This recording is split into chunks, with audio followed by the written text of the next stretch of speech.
Toronto is investing nearly $2 million in housing initiatives in the year 2023. Sharing more details of the 2023 budget, Toronto Mayor John Tory says the budget proposes significant investments in housing initiatives. $3.5 million in new funding to fully support the implementation of legalizing multi-tenant housing. $7.08 million for the eviction prevention intervention in the community, which is known as EPIC program. The 2023 budget is focused on protecting frontline services. Here is what Mayor Tory said. The proposed budget will also ensure that we're continuing to provide other nuts and bolts services. Recreation center hours during shoulder seasons will be protected. We will keep outdoor pools and outdoor rinks operating on their full schedules.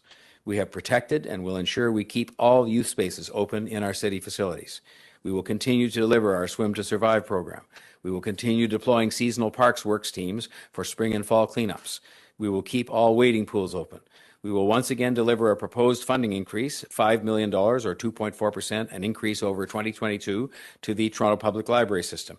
And we will continue to provide them with $3.6 million in COVID-related support. We are providing and we will continue to provide sidewalk snow clearing right across the city. This will be the first full winter season of the full service. The budget allocates an additional $20 million plus for overall snow removal costs for 2023. Some of these services will in fact be enhanced in response to feedback that we have received from our residents. The budget will deliver on a commitment that I made to a necessary investment so that we can ensure seasonal washrooms and water fountains in parks can open as early as possible after the winter season. Since the start of the pandemic, people have been using outdoor spaces and amenities more. And so this budget will recognize that and will make a $2.9 million additional investment to extend the availability of seasonal washrooms and water fountains by opening them earlier in the spring and closing them later in the fall than the city has in any previous administrations. Additionally, city staff will be keeping washrooms open for even longer in the day during peak season at high-use sites or where event permits are in place. Every budget involves the making of choices. And again this year, we are trying to protect frontline services and avoid cuts. We're instead choosing to find savings and efficiencies, and just a few examples of those would be these ones.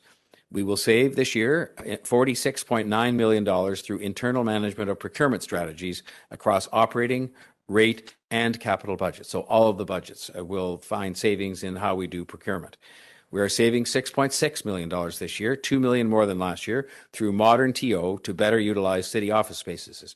We have moved, as we said we would do, to downsize the number of leases that we have with outside property owners and instead better utilize our own properties. And that will result in a savings of $6.6 million this year, $2 million more than last year. We're saving $1.2 million in credit card fees through the digitization of our online payment portal for payment of bills to the city, such as utilities and parking tickets.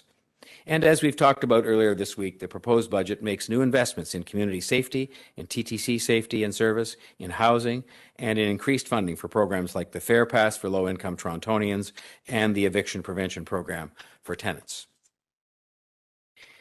I've stressed throughout this process that frontline services, nuts and bolts services, must be protected as much as we possibly can, despite the budget pressures we are facing. And I believe the proposed budget has achieved that.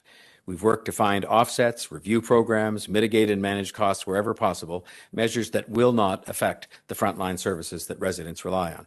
And this builds on the almost $1.7 billion in city-led offsets from the last almost 3 years of the pandemic.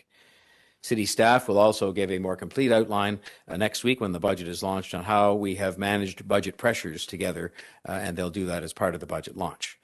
We've also been clear that while we simply can't afford to freeze taxes or water rates or solid waste fees or TTC fares, we have been successful in keeping all of these increases in all of these areas below the rate of inflation, recognizing the pressures that people are facing at this point in time.